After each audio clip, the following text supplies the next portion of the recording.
বাঘের মতো গর্জন, বিলাইয়ের মতো প্রস্থান। সুপ্রিয় দর্শক, আসসালামু আলাইকুম। স্বাগত জানাচ্ছি সেই সব রাজনৈতিক দুর্বৃত্তদের মুখোশ উন্মোচনকারী আজকের বিশেষ পর্বে। যারা মনে করেন বহুল আর হুমকি দিয়ে সত্যকে চাপা দেওয়া যায়, আমি তাদের মুখোশটা আজকে উন্মোচন করব। আজ আমরা কথা বলতে চেয়েছি গণতন্ত্রের চতুর্থ স্তম্ভ অর্থাৎ গণমাধ্যমের স্বাধীনতার উপর সরাসরি আক্রমণ নিয়ে। এই ঘটনাটি ঘটেছে রাজশাহীতে, যেখানে তথাকথিত এনসিপি এর স্থানীয় নেতারা জঘন্য নাটক বা মঞ্চস্থ করেছেন। এনসিপি মানে হচ্ছে নাপাক পার্টি, আমরা অনেকে নাগরিক পার্টি বলেন, আমরা নাপাক পার্টি বলি, কিন্তু শেষ পর্যন্ত নিজেরাই কিন্তু হাসির পাত্র হয়ে এখান থেকে পালায়ে ভেগে গেছে। শিরোনামটা শুধু এই জন্যই বললাম যে বাঘের মতো এসে বিলাইয়ের মতো পালানো। এই একটাই বাক্য যথেষ্ট আজকের এই কাপুরুষোচিত ঘটনাকে ব্যাখ্যা করার জন্য। আসুন দর্শক, আমরা একটু আগে নিউজগুলো এবং ঘটনাগুলো একটু দেখে আসি, তারপর আপনাদের সাথে বিশ্লেষণে যাব। ঘটনাটা হচ্ছে, এই যে নিউজে কি বলছে, রাজশাহীতে সাংবাদিক হুমকি দিয়ে পালালো এনসিপি নেতারা। রাজশাহী প্রেস ক্লাবে সাংবাদিকদের হুমকি দিতে এসে পরিস্থিতি বেগতিক দেখে পালালো এনসিপি নেতারা। ঘটনার নিন্দা জানালো সাংবাদিক সমাজ। রাজশাহী প্রেস ক্লাবে আজ দুপুরে ঘটে গেল চাঞ্চল্যকর ঘটনা। বাঘের মতো এসে বিলাইয়ের মতো পালিয়ে গেল এনসিপি ন্যাশনাল এই নাপাক পার্টির কয়েকজন স্থানীয় নেতা। সাংবাদিকদের উপর চাপ সৃষ্টি, ভয় দেখানোর উদ্দেশ্যে প্রেস ক্লাব প্রবেশ করলো। পরিস্থিতিতে অনুকূলে না গেলে দ্রুত স্থান ত্যাগ করে। ঘটনাটি মাত্র কয়েক মিনিট স্থায়ী হলো। পুরো পরিবেশ উত্তেজনা এবং ক্ষোভ এবং সাংবাদিক নিরাপত্তা নিয়ে নতুন করে প্রশ্ন আসছে। আমরা একটু সেই ভিডিওটা দেখে আসি, আপনাদের ভিডিওটা দেখে আসি যে কি ঘটেছিল। সেই ভিডিওটা আমরা একটু দেখি দর্শক।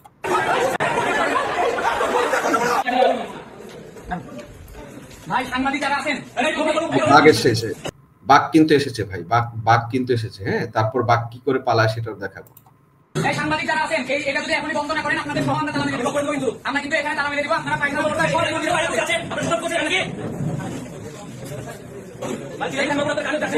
এখনই যদি এটা বন্ধ না করেন, আপনাদের সাংবাদিকদের সহ আমরা কিন্তু তালা মেরে দেব। আমরা চাই না যে সাংবাদিকের সাথে কোনো রকমের উল্টাপাল্টা ব্যবহার করতে হবে। আমরা সাংবাদিক তালা মেরে দেব। আমরা বন্ধু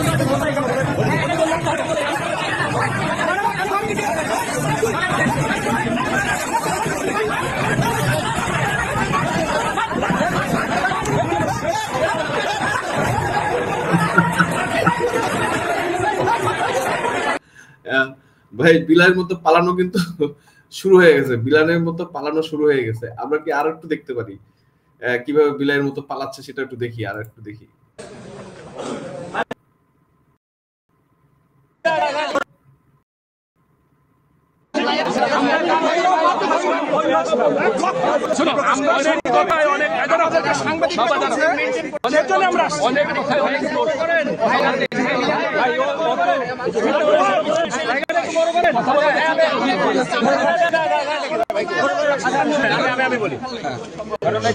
আমি যেটা বলি হালকা শুনে নেন। রাজনীতি করবো, আমরা মাঠে থাকবো, সবসময় উনি দুঃখ প্রকাশ করলো, বলে দিল দুঃখ প্রকাশ করলো, এটা দিয়ে আমাদের উপকার হবে।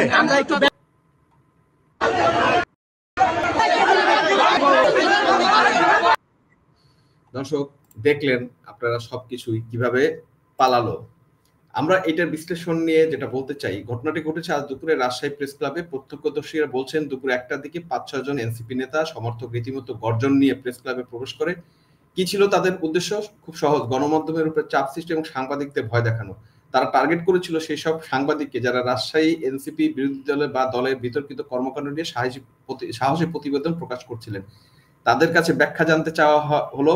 তারা তাচ্ছিল্য ভাষায় বক্তব্য হলো, সতর্ক থাকার হুমকি দিল। আসুন বিশ্লেষণ করি। এই যে নেতারা আসলে দেখতে মানে কি দেখতে চেয়েছিল? তারা দেখতে চেয়েছিল যে তারা আইনের, মানে এই জিনিসটাই তারা দেখাতে চেয়েছিল, তারা আইনের ঊর্ধ্বে। তারা দেখাতে চেয়েছিল যে তারা অসঙ্গতি নিয়ে খবর ছাপলে সাংবাদিকদের উপর চরম মূল্য দিতে হবে। এটি কোনো গণতান্ত্রিক রাজনৈতিক দলের আচরণ হতে পারে না। যারা সমর্থন না পেয়ে যুক্তির পথে না হেঁটে সোজা গিয়ে প্রেস ক্লাবে মানে চন্ডালগিরি করে এবং তাদের রাজনৈতিক দলীয়পনা আর কতটুকু মানে প্রমাণ করতে হবে, এটা আপনি চিন্তা করেন। মানে এই যে টোটাল একটা দেউলিয়া রাজনীতি দল এনসিপি, জাতীয় নাপাক পার্টি, সেটা কিন্তু এটার মাধ্যমে প্রমাণিত হয়। গণমাধ্যমের বিশেষজ্ঞরা বলছেন, যখন কোনো রাজনৈতিক দল যুক্তি দিয়ে জনমত প্রতিষ্ঠা করতে পারে না, তখন তারা বাহুবল বা ভয় দেখিয়ে সংবাদ নিয়ন্ত্রণ করতে চায়। এনসিপির নেতারা সেই নীতি কি বেছে নিয়েছেন, যা তাদের চরম রাজনৈতিক দলীয়পনাকে প্রকাশ করে। কিন্তু এই কাপুরুষেরা ভুলে গিয়েছিল যে সাংবাদিকদের কলম আর কণ্ঠ তাদের চেয়ে বড় হাতিয়ার। এই যখন আগ্রাসী এনসিপি নেতারা পরিবেশ উত্তপ্ত করেছিল, তখন তারা হয়তো ভাবেনি যে প্রেস ক্লাবের ভিতরে সাংবাদিক সমাজ কতটা ঐক্যবদ্ধ। সাংবাদিকরা শান্তভাবে আলোচনা অনুরোধ জানিয়েছিল, কিন্তু নেতারা তো এসেছিল হুমকি দিতে, তারা আলোচনা করতে নয়। আর দৃশ্যের পর তখনই আসেন প্রেস ক্লাবের ভিতরে সিনিয়র সাংবাদিকরা, তাদের উপস্থিতি, তাদের প্রশ্ন, তাদের দৃঢ়তা সব মিলে পরিস্থিতি মুহূর্তে এনসিপি নেতাদের অনুকূলে না গিয়ে প্রতিকূলে চলে যায়। এরপর বিলাইয়ের মতো প্রস্থান হয়। বিলাইয়ের মতো প্রস্থানটা কিভাবে হলো? এই যে তখনই শুরু হলো নাটক, যে নেতারা বাঘের মতো গর্জন নিয়ে প্রবেশ করেছিল, সিনিয়রদের চাপ আর সাংবাদিকদের সম্মিলিত উপস্থিতির মুখে তারা দ্রুত বাইরে বের হয়ে দৌড়ায় পালায় গেল। আমরা দৌড়টা দেখলাম, সেই দৌড় সালাউদ্দিনের মতো দৌড়। আরো একটা জিনিস যেটা হচ্ছে, এই যে সাংবাদিকদের উপরে নির্যাতন, গত 15 মাস 16 মাস ধরে সাংবাদিকদের উপরে যে অসহ্য নির্যাতন, প্রায় 300 সাংবাদিককে বন্দী করে রাখা হয়েছে, জেলের ভিতরে পুলে রাখা হয়েছে, এবং অসহনীয় জীবন। ফারজানা রূপা, শাকিল আহমেদ হইতে শুরু করে, তা একটা মহিলা মানুষ সাংবাদিক, তাকে আজকে 15 মাস 16 মাস ধরে গ্রেপ্তার করে জেলের ভিতরে গেছে বিনা বিচারে। না তাদেরকে জামিন দিচ্ছে, না তাদেরকে বিচারের কোনো ব্যাপার হচ্ছে। মানে তাদেরকে এই যে মানে সাংবাদিক অত্যাচার নির্যাতন বা বাকরুদ্ধ করার জন্য বা বাক স্বাধীনতাকে হরণ করার জন্য, তার প্রমাণ কিন্তু এটা। এবং তারা মনে করছিল যে এইটা তারা কন্টিনিউ চালিয়ে যাবে, কিন্তু মানুষ কিন্তু জাগছে, মানুষ কিন্তু জাগছে, মানুষ কিন্তু প্রতিবাদী হয়ে যাচ্ছে। এই সাংবাদিকরাও কিন্তু এই এনসিপির সাথে থাকবে না, থাকবে না, এবং থাকার কোনো প্রশ্নই আসে না। সাংবাদিক কাশেম একজন বক্তব্য দিয়েছেন, সেটা বলছে সিনিয়র সদস্য কাশেম আলী ঠিকই বলেছেন যে সাংবাদিকদের ভয় দেখাতে চাওয়া কোনো রাজনৈতিক দলের নৈতিক দলীয়পানে প্রকাশ করে।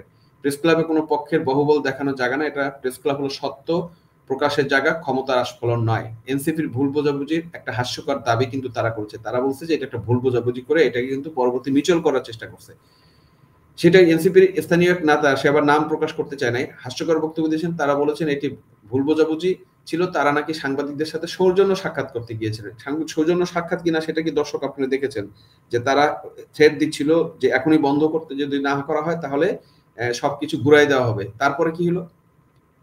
মানে এই যে হুমকি দিল, হুমকি টুমকি দেওয়ার পরে তারপর আবার স্বাধীনতা সাংবাদিকদের গণমাধ্যমের হরণের চেষ্টা করে শেষমেশ যখন সফল না হয়, তখন এভাবে মিথ্যা বলাটাই হচ্ছে এদের একটা নেচার। মানে এরা যে আসলে জাতীয় নাপাক পার্টি, অসভ্য পার্টি, এটা কিন্তু প্রমাণিত।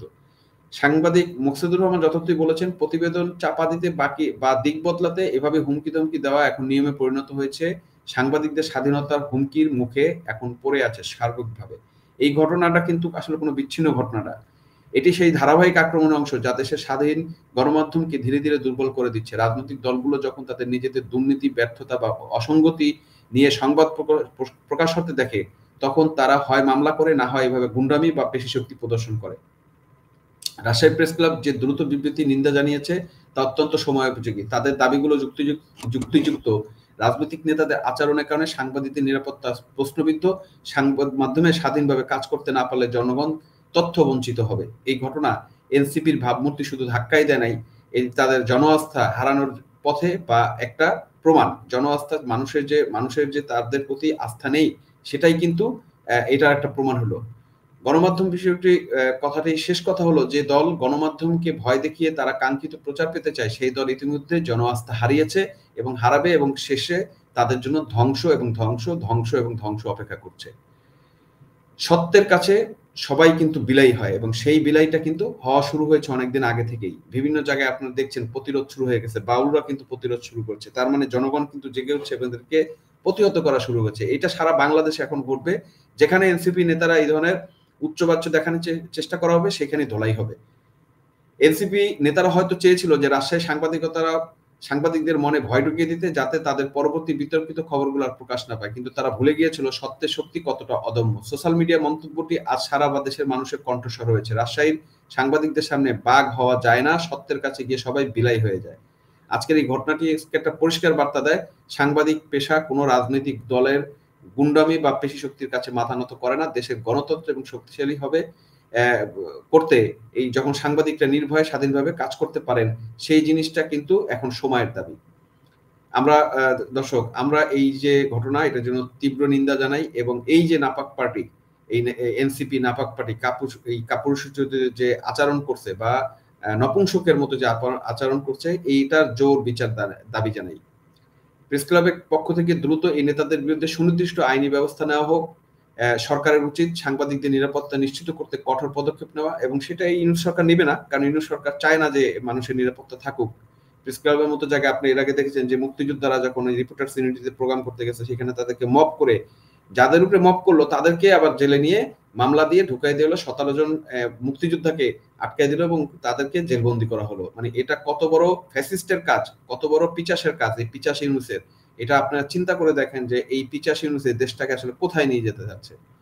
দর্শক, আপনাদের কি মনে হয় এই ধরনের রাজনৈতিক চাপ মোকাবেলা গণমাধ্যমকে আরো ঐক্যবদ্ধ হওয়া উচিত? তাহলে আপনার মতামত অবশ্যই জানাবেন। আজ এ পর্যন্তই। ভালো থাকুন, সুস্থ থাকুন, সত্যের জয় হোক। আল্লাহ হাফেজ। দেখা হবে পরবর্তী ভিডিওতে।